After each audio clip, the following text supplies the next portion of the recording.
अस्सलाम वालेकुम गाइस। आज मैं आपको 10th क्लास के फिजिक्स के लेसन नंबर जो 1 है हमारे पास, उसके बारे में आज हम लेसन 1 रीड करेंगे। हमारे जो लेसन 1 है उसका नंबर है simple harmonic motion in wave. Simple harmonic motion of wave में जो पेज नंबर 2 है हमारे पास, पेज नंबर 2 पे हमारे पास यहाँ पे एक डेफिनेशन है जिसका नाम है पीरियोडिक मोशन।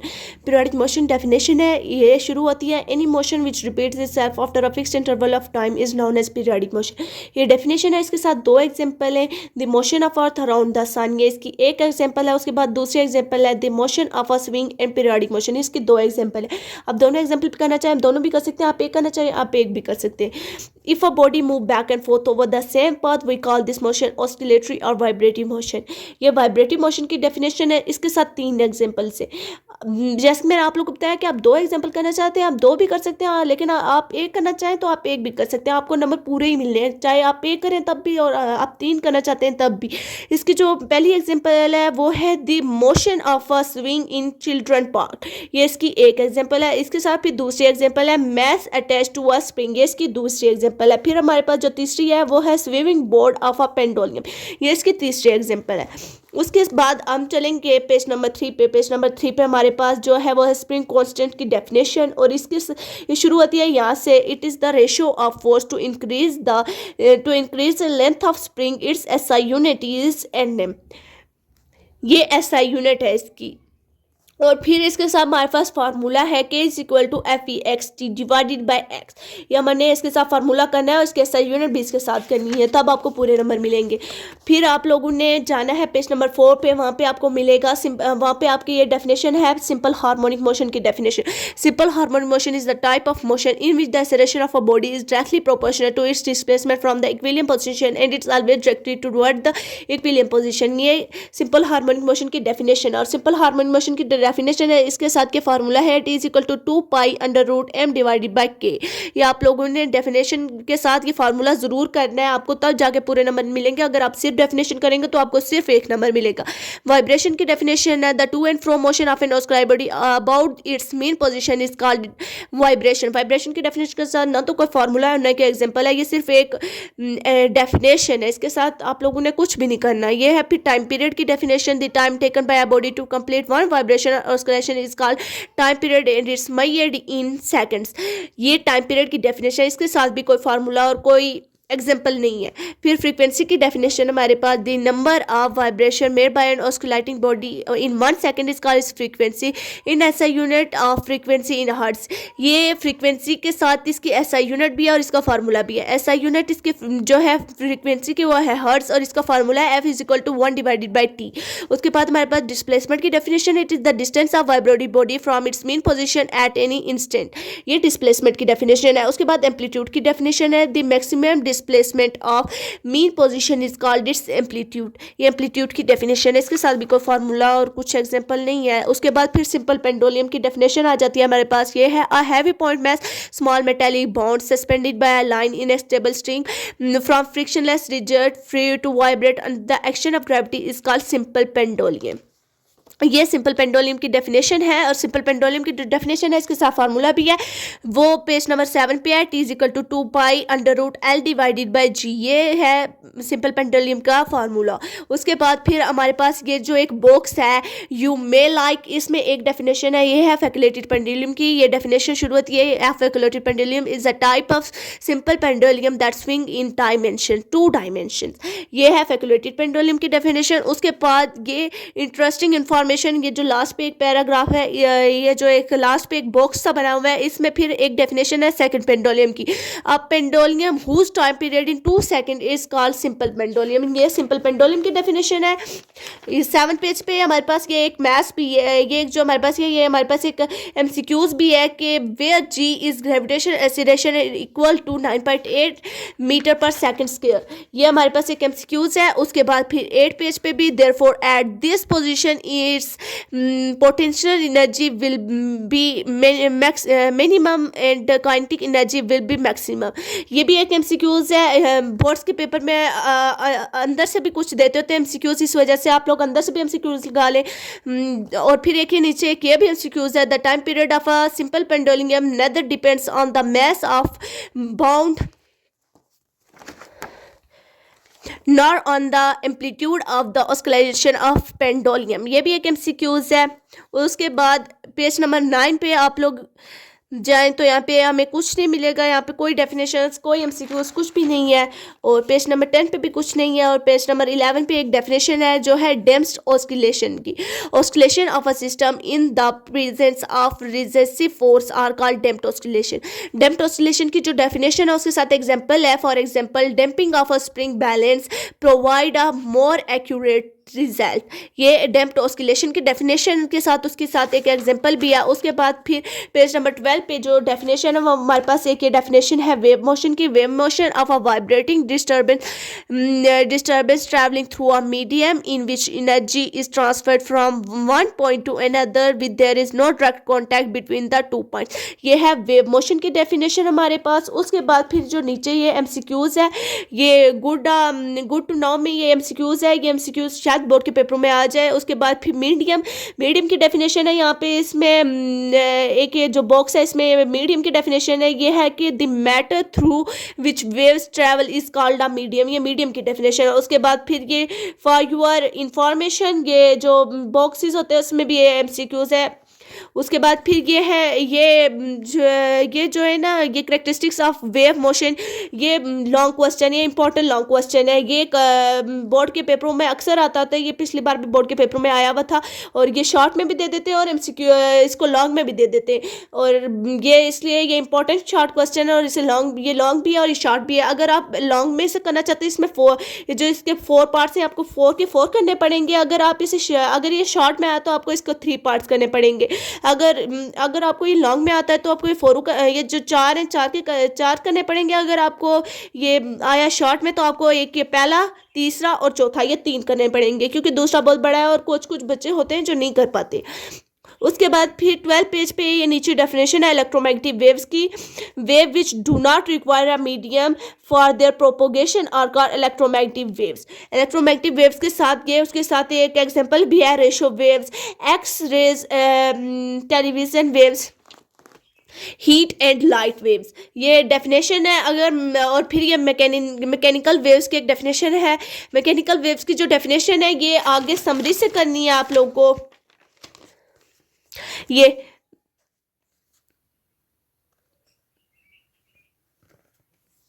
समरी में जो 9 जो आप ये जो 9 लाइन है वो आप लोगों को करनी है। समरी में जो की पॉइंट्स हैं, ये की पॉइंट्स में आप लोग जाएंगे। जो 20 पेज में मैकेनिकल वेव की जो डेफिनेशन है वो 20 पेज पे है। वो 9 पॉइंट है यहाँ पे। जो की पॉइंट में जो 9 पॉइंट है, the waves which require a medium to propagate are called mechanical waves. ये मैकेनिकल वेव्स की डेफिनेशन है जो आप लोगों को यहाँ से नहीं करनी, आप लोग को आगे से करनी है। और इसके साथ जो आपने एग्जाम्पल करनी है वो है वाटर वेव और स्लिंकी। ये 2 एग्जाम्पल आप लोग लिख लें कि इसके साथ वाटर वेव और स्लिंकी, ये 2 एग्जाम्पल आप लोगों ने इसके साथ करनी है। तो और फिर ये जो नीचे है ये है ट्रांजिटिव वेव्स की डेफिनेशन। ये पेज नंबर 13 पे है। द टाइप ऑफ वेव, ये जो मैकेनिकल वेव्स की 13 पेज पे डेफिनेशन है ये आप लोगों ने 20 पेज से करनी है। की पॉइंट्स में 9 पॉइंट जो है की पॉइंट में वो आप लोगों ने मैकेनिकल वेव्स की डेफिनेशन करनी है। और इसमें मैकेनिकल वेव की जो एग्जांपल्स है उसमें वाटर वेव और स्लिंग की, ये 2 एग्जांपल्स है। उसके बाद फिर ट्रांजिटिव ये ट्रांसवर्स वेव की है। उसके बाद फिर हम लोगों ने ट्रांसवर्स की वेव्स की करनी है कि the type of wave in which the vibration of each individual particle of a medium in perpendicular to the direction of traveling wave। इसकी भी एग्जांपल स्लिंग की है।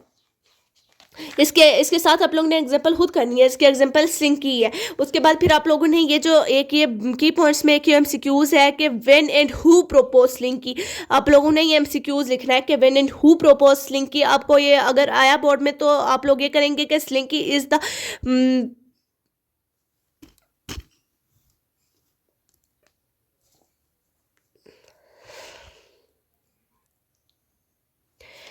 ये डू यू नॉट दैट में एक एमसीक्यूज है कि when and who propose link की। ये आप लोगों ने ये एमसीक्यूज में करना है कि ये शॉर्ट क्वेश्चन भी है और एमसीक्यूज भी है।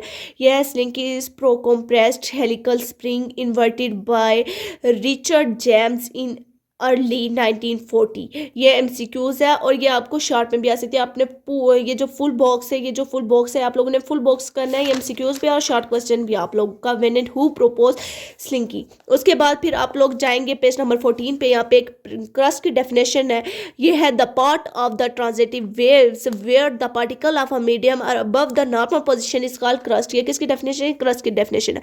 उसके बाद फिर ट्रफ की आती है, the particle of a medium are below their normal position are called trough. ये ट्रफ की डेफिनेशन। फिर आगे वेवलेंथ की डेफिनेशन है कि द डिस्टेंस बिटवीन टू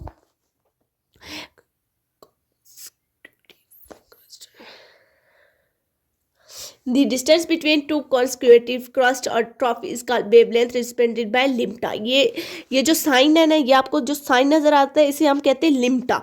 उसके बाद फिर हमारे पास है कि लॉन्गिट्यूडनल वेव्स। ये लॉन्गिट्यूडनल वेव्स की डेफिनेशन है और फिर इसके ये जो डेफिनेशन है इसके साथ एक एग्जांपल भी है। ये definition the type of wave in which the particle of a medium vibrate parallel to the direction of propagation of the waves are called longitudinal or compressional waves. इसकी जो एग्जांपल उसके साथ है वो है sound wave.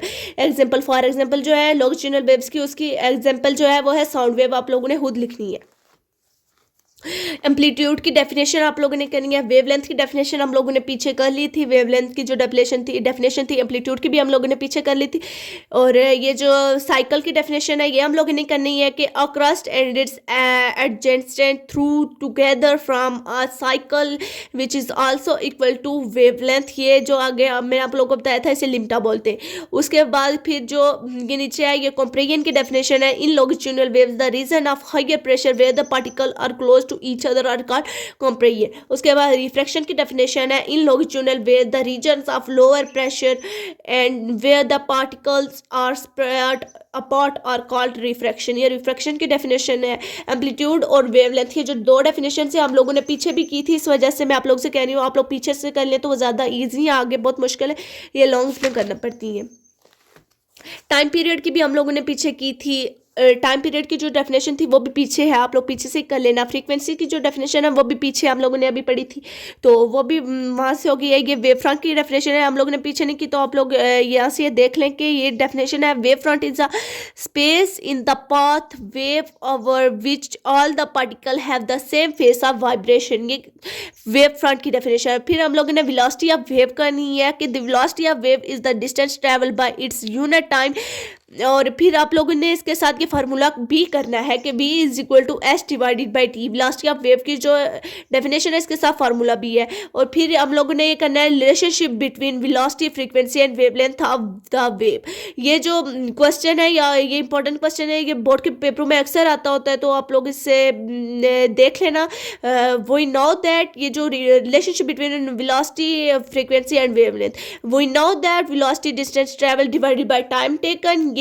Suppose a wave travel a distance lambda which is equal in wavelength in the time equal to the time period t, when we can write v is equal to lambda divided by t, v is equal to lambda multiplied by 1 divided by t. We know that frequency in increase of the time, for example f is equal to 1 divided by t, v is equal to f lambda। ये f lambda तक ये जो है ये question है कि relationship between velocity, frequency and the wavelength of wave. और 16 page पे ये जो है डू यू नो में एक ये जो बॉक्स है ये भी आप लोगों का एमसीक्यूज है। आगे पेज नंबर 18 पे रिफ्लेक्शन ऑफ वेव की डेफिनेशन है, ये है when a wave travelling in one medium fall on the surface of another medium it में back on back in the first medium the phenomenon is का reflection of wave. ये reflection of wave की definition है। उसके बाद हमारे पास refraction of wave की डेफिनेशन है। ये क्योंकि यहाँ पे बहुत बड़ी है आप लोग से नहीं होगी तो कुछ कुछ होते हैं बच्चे जो कर सकते हैं, जो नहीं कर सकते तो वो की पॉइंट्स पे जो है रिफ्लेक्शन ऑफ वेव की यहाँ से है। ये लास्ट 2 पॉइंट पे जो सेकंड लास्ट पॉइंट है वहाँ पे ये रिफ्लेक्शन ऑफ वेव की डेफिनेशन है। Reflection is the bending of path of wave accompanied by a change in speed and wavelength of wave. ये डेफिनेशन है और रिफ्रैक्शन ऑफ वेव की डेफिनेशन है।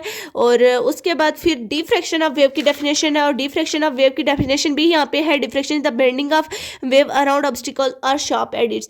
पीछे भी है लेकिन वो जो है वो आप लोग लॉन्ग में करें तो वो ज़्यादा बेहतर होगा। लेकिन अगर आप लोग वो इसे यहाँ पे अगर आप लोग देखें तो ये शॉर्ट्स में है, ये ठीक है। अगर आप लोग लोग ये करना चाहते हैं तो ये भी ठीक है, लेकिन अगर आप लोग ये करना चाहते हैं तो ये भी ठीक है। फिर समरी में हमने जो पीछे डेफिनेशंस की थी, यहाँ पे कुछ डेफिनेशंस हैं जो पीछे नहीं थी, लेकिन की पॉइंट्स में कुछ डेफिनेशन होती हैं जो बोर्ड्स के पेपर में यहाँ से उठा के दे दी जाती हैं। यहाँ पे एक ये जो की पॉइंट है 7 जो की पॉइंट है, इसमें ये वेव की डेफिनेशन है। Wave is an oscillation accompanied by transfer of energy that travel through a medium, ये वेव की डेफिनेशन है। उसके बाद फिर डंपिंग की, the reduction in amplitude of vibration due to friction is called damping. उसके बाद मैकेनिकल वेव्स क्या है, the wave which require a medium to propagate is called mechanical waves. मैंने आप लोगों को पीछे बताया था कि जो 16 पेज पे जो मैकेनिकल वेव्स की डेफिनेशन है, ये वो मैकेनिकल वेव्स की डेफिनेशन है वहाँ पे पीछे ये। उसके बाद फिर रेम्पल टैंक है, ये ripple tank is a device, ये डेफिनेशन है। रेम्पल टैंक ये बोर्ड के पेपर में अक्सर आती होती है। Ripple tank is a device used to study the characteristics of water wave such a reflection, refraction and refraction etcetera. और ये तीनों वापस वही है, reflection of wave, refraction of wave और डिफ्रैक्शन ऑफ वेव। उसके बाद फिर हम लोग चलते हैं शॉर्ट क्वेश्चन पे। एक्सरसाइज के जो शॉर्ट क्वेश्चन है, पहला जो शॉर्ट क्वेश्चन है, when a push is given to a swing it must keep swimming back and forth forever due to restoring force, but the everyday life this does not happen why। ये जो question है, ये आप लोग इसका जो answer है वो लिखेंगे यहाँ से कि when a push in given to a swing must को काटना है और अपने ऊपर लिखना है does not keep swimming back and forth forever due to अपने। फिर इसका जो आंसर है वो आपने लिखना है कि friction of air and gravitational force। ये जो क्वेश्चन है इसके आगे पहले आप लोगों ने यहाँ से लेकर यहाँ तक लिखना है, और ये जो मस्ट है इसको काट के डज नॉट लिखना है, और इसके आगे आप लोगों ने लिखना है कि friction of air and gravitational force. आपने लिखना है कि friction of air and gravitational force, इसके आगे आप लोगों ने क्वेश्चन के आगे लिखना है। उसके आगे फिर दूसरा क्वेश्चन है कि आर साउंड वेव्स लॉन्गिट्यूडनल और ट्रांजिटिव्स इन नेचर। आप लोगों ने इसका आंसर लिखना है कि sound waves are longitudinal in nature, कि जो साउंड वेव होती है वो लॉन्गिट्यूडनल इन नेचर, वो नेचर में ही होती है।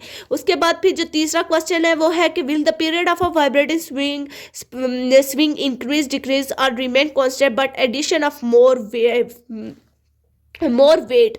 यह है 20 पेज पे। आपने इसका आंसर लिखना है कि the period of vibrating swing, आपने लिखना है कि the period of vibrating swing remain constant by the addition of more weight because period does not depend of body weight। आप लोगों ने इसका आंसर लिखना है कि the period of vibrating spring, the period of vibratory spring remain constant by the addition of more weight because period does not depend on body weight। ये आप लोगों ने इसका आंसर लिखना है।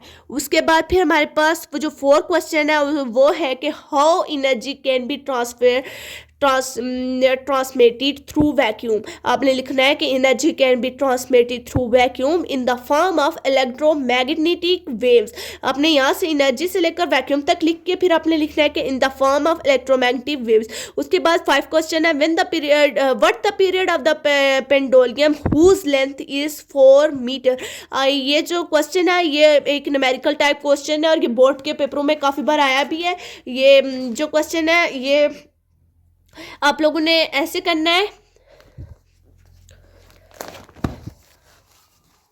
ये आप लोगों ने पहले हमें उन्होंने दी हुई थी लेंथ, पीछे क्वेश्चन में हमें दी हुई थी कि लेंथ इज इक्वल टू, आपने लिखना है कि L is equal to 4 metre.